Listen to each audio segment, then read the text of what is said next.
Hello, আসসালামু আলাইকুম। আজকে নিয়ে আসছি হোয়াইট পাস্তা টিফিন রেসিপি। তো এখানে দেখেন কতটা লোভনীয় লাগছে এটা। আমি হোয়াইট পাস্তাও বানানো দেখাবো, খুবই সহজ এবং খুবই ঝটপট আমি বানিয়ে নিতে পারবেন।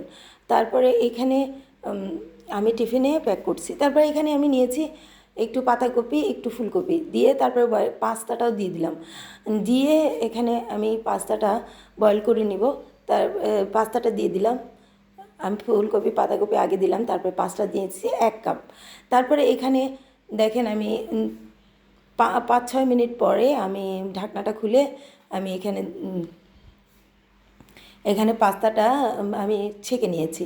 তারপরে এখানে বানিয়ে নেব হোয়াইট সস।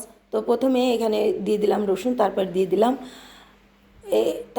দিলাম একটু ময়দা দিবেন। ময়দা দিয়ে তারপরে দিবেন ঘি, বাটার যা থাকে সব কিছু একটু সেন্ট আসা পর্যন্ত এগুলো নেড়ে নিতে হবে। তারপরে দিয়ে দিবেন হালকা একটু নেড়ে তারপরে দিয়ে দিবেন দুধ। তো আপনার হয়ে গেল এখানে মোটামুটি হোয়াইট পাস্তা। আমি কিছু মশলা ইউজ করব। এটা একটু হওয়ার পরে হালকা হওয়ার পরে তারপরে এখানে দিয়ে দিচ্ছি চিলি ফ্লেক্স আর হলো গোলমরিচের গুঁড়া একসাথে দিয়ে দিলাম। তারপরে একটু দিয়ে দিলাম লবণ, তারপরে দিলাম চিনি।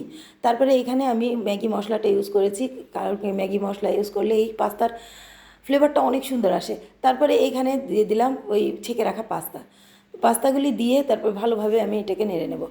দেখেন আমার প্রায় হয়ে আসছে। আমি একটু 2 মিনিট নেড়ে আমি এই পাস্তাটাকে একটু আর একটু মশলা দিয়ে, আপনি যে কোনো মশলা দিতে পারেন বাসায়, যে আপনার হাতের কাছে যে মশলাটা থাকে প্যাকেট, এটা দিতে পারেন। তো আমার দেখেন এই পাস্তাটা হয়ে গিয়েছে।